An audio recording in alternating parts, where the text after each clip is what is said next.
El Señor esté con vosotros. y con tu espíritu. Lectura del Santo Evangelio según San Juan. Gloria a ti, Señor. El primer día de la semana, María Magdalena echó a correr y fue donde estaba Simón Pedro y el otro discípulo a quien tanto quería Jesús, y les dijo: se han llevado del sepulcro al Señor y no sabemos dónde lo han puesto. Salieron Pedro y el otro discípulo camino del sepulcro. Los dos corrían juntos, pero el otro discípulo corría más que Pedro. Se adelantó y llegó primero al sepulcro, y asomándose vio las vendas en el suelo, pero no entró. Llegó también Simón Pedro detrás de él y entró en el sepulcro. Vio las vendas en el suelo y el sudario con que le habían cubierto la cabeza, no por el suelo con las vendas, sino enrollado en un sitio aparte. Entonces entró también el otro discípulo, el que había llegado primero al sepulcro. Vio y creyó. Palabra del Señor. Gloria a ti, Señor Jesús. Siéntense, por favor.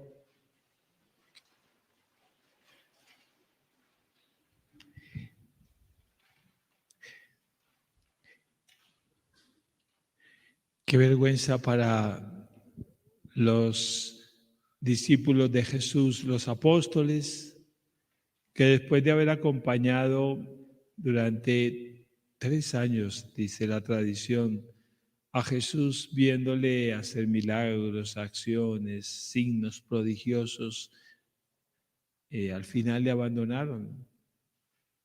Y aquello de que resucitaría entre los muertos era algo que no estaba claro en su mente para nada.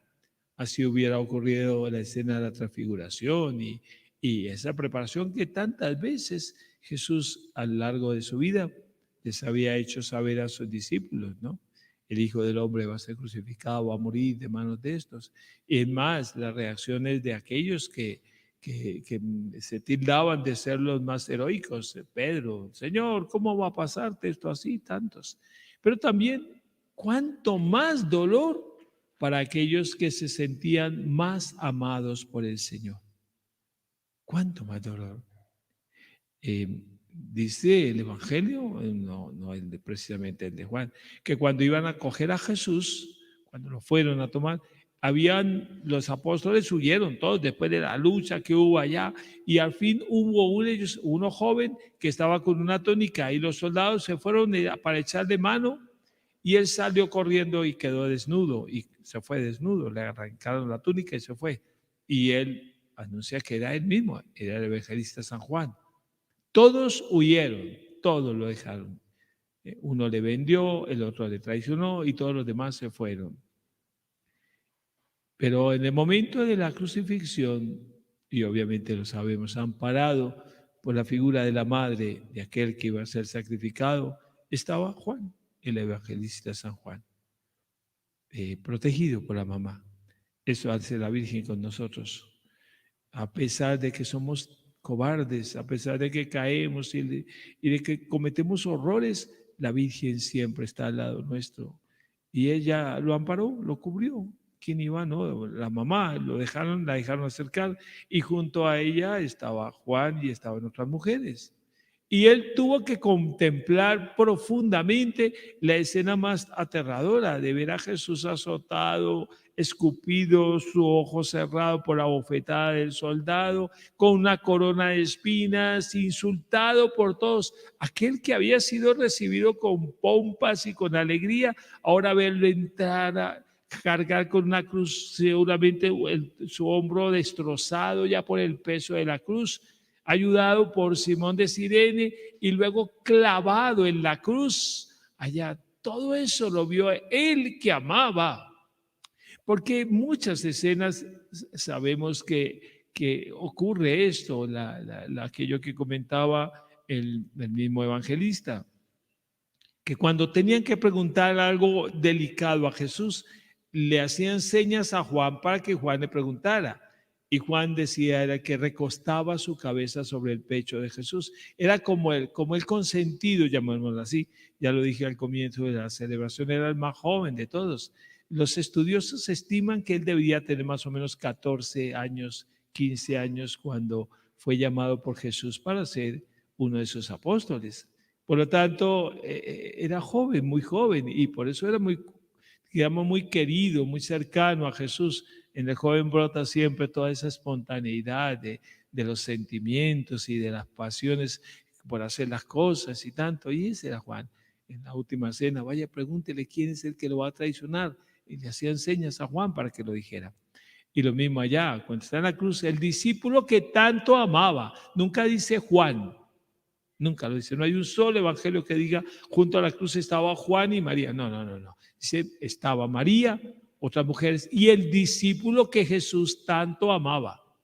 Qué vergüenza, y vuelvo y digo, para ellos el hecho de encontrarse, o él particularmente, que era muy amado de Jesús, consentido haberle abandonado y todo, pero la satisfacción también de estar ahí, apagado por la mamá, pero estaba ahí.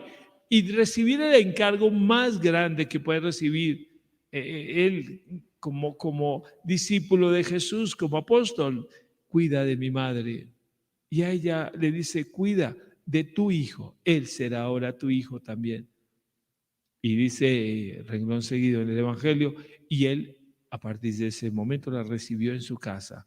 Y seguramente por eso el Evangelio de San Juan es el más nutrido en acciones profundas.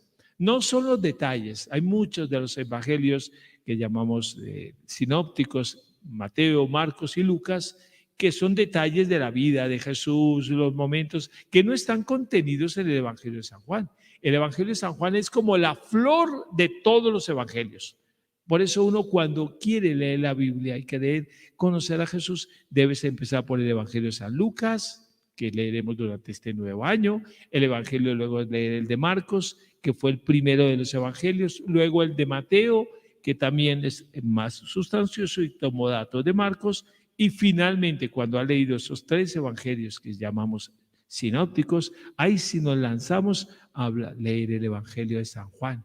Y ahí encontramos la profundidad de la última cena y encontramos el mandamiento del amor. Y encontramos en el capítulo 6 el discurso del pan de vida. Yo soy el pan vivo que ha bajado del cielo. Y todo esto lo encontramos en profundidad porque es el último de los evangelios que se escribió, pero el que más hubo meditación profunda sobre el acontecimiento de Cristo y qué forma ese acontecimiento de la persona de Jesús vinculaba mi vida y la hacía una con él. Por eso, repito, es el evangelio más profundo. Y después aparecen las cartas de Juan. En una de ellas claramente dice, Dios es amor. Él es el que lo dice. Dios es amor. La inspiración que hizo sobre el Señor, sobre él, sobre la comunidad juánica, hizo el evangelio e hizo lo que conocemos hoy como las cartas de San Pablo, de San Juan, perdón. Todo esto para decir que, y tú y yo, que hemos conocido el amor que Dios nos tiene, lo que hemos oído, lo que hemos visto, lo que hemos experimentado, lo que hemos contemplado y lo que hemos palpado con nuestras manos, la palabra de vida se hizo visible en medio de nosotros. La hemos visto y de ella damos testimonio, la anunciamos y anunciamos en él que es la vida eterna y que con el Padre se nos manifestó a todos. Es lo que dice el mismo apóstol, es lo que hemos visto y oído. El apóstol Juan. Y eso lo anunciamos para que estén unidos ustedes a nosotros y esa unión que tenemos con el Padre y con su Hijo Jesucristo sea lo que transmitamos a los demás. Les transmito esto para que mi alegría, dice Juan, sea completa y vuestra alegría lo sea igual. Tú y yo conocemos del amor de Dios. Tú y yo experimentamos la gracia de recibir a Jesús en la Eucaristía. Tú y yo acudimos al Señor avergonzados para pedir perdón por nuestros pecados y obtenemos de la gracia, de la satisfacción del borrar de nuestra mente y nuestro corazón todo pecado. Tú y yo recibimos de Dios la fortaleza del Espíritu Santo para que Él suscite en nosotros las acciones que nos lleven no solamente a realizar en nuestra vida el plan maravilloso de Dios, sino a obtener la vida eterna, el cielo, y llevar a muchos a los demás. ¿Qué nos hace falta? ¿Será que tenemos la vergüenza de los apóstoles? ¿Será que nos avergonzamos de Cristo?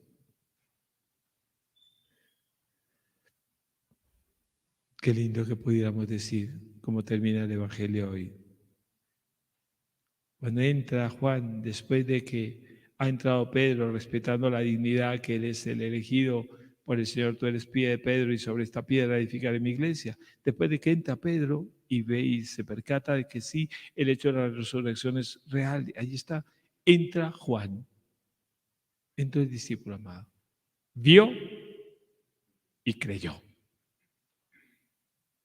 Vio y creyó.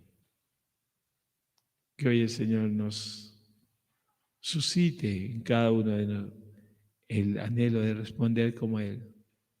Que le pidamos perdón por nuestros errores. Que caminemos con Él. Que terminemos este año de la mano suya. Que le permitamos al Señor obrar con gracia y con santidad en el corazón de cada uno. Y que el Señor nos permita que podamos gozarnos de la plenitud de su amor al defender nuestra fe, al caminar en ella y al ser testimonio de la misma ante el mundo, como lo fue Juan.